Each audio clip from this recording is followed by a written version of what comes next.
Hi, this is Mark from learnhowtogarden.com, and in today's episode of the 10-Minute Gardener we're going to be talking about 5 of the most important culinary herbs that you can grow, why I think it's really good to grow these herbs, and why I think that everybody can grow them, whether we're gardening on a balcony or whether we're gardening on a patio or whether we're gardening sort of in a normal urban sized garden. Before we get into today's video blog, I'd just like to say if you want to subscribe to learnhowtogarden.com, there's a link below this video. Just click on it, that'll take you straight over to our website. It'll just cost you your email to subscribe to us, and that keeps you up to date with all our video blogs. It also gives you a free monthly newsletter where we talk about recipes and what we're going to be doing in the next month, and various chit chat about what's going on in the horticultural world. Anyway, back to today's video, and there was a little ditty which we all know, isn't it? Parsley, sage, rosemary and thyme, which are 4 of the main culinary herbs.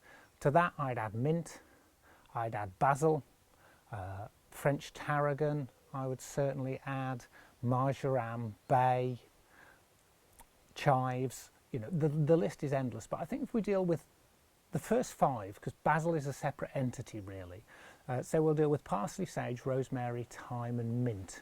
Those are probably the easiest ones for us to grow. Certainly with the first 4, very, very easy to grow. So the first one we're going to talk about is parsley. Parsley is a biennial. That means that one year you sow it, you can crop it, the next year you can crop it, but it will go to seed. So it's something that you're going to have to be sowing every other year. It's notoriously slow to germinate. So if you only want 1 or 2 plants, probably best just to go out and buy the plants. And without a doubt, the best taste is from what they call French or flat leaf parsley, which is what this is. If we can focus in here, you can see this is quite flat, quite wide, much tastier than the moss curled variety.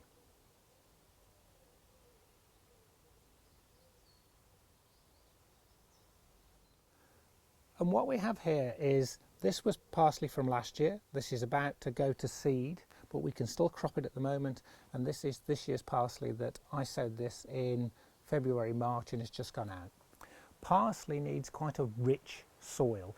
I grow it in rows like I'd grow a vegetable. So this is at one end of our small vegetable potager, just outside our kitchen door.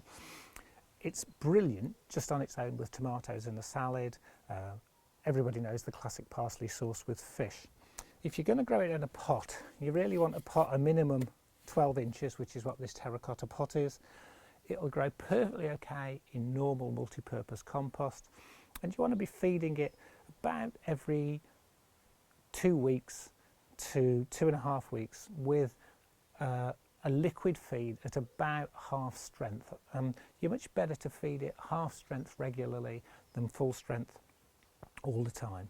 Very few pests, very few diseases. When you crop it, you're better to literally just pinch it off down the bottom.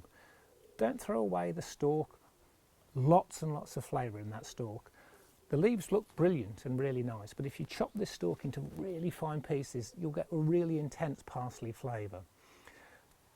Will grow perfectly okay organically. About the only thing you're going to share it with is a bit of sparrowweed, but to be honest, it's probably better to have sparrowweed on your parsley, I suspect, than a lot of chemicals.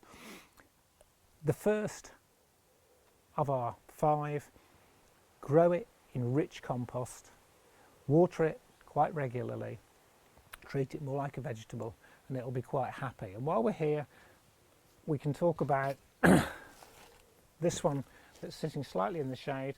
This is number 5, and this is mint.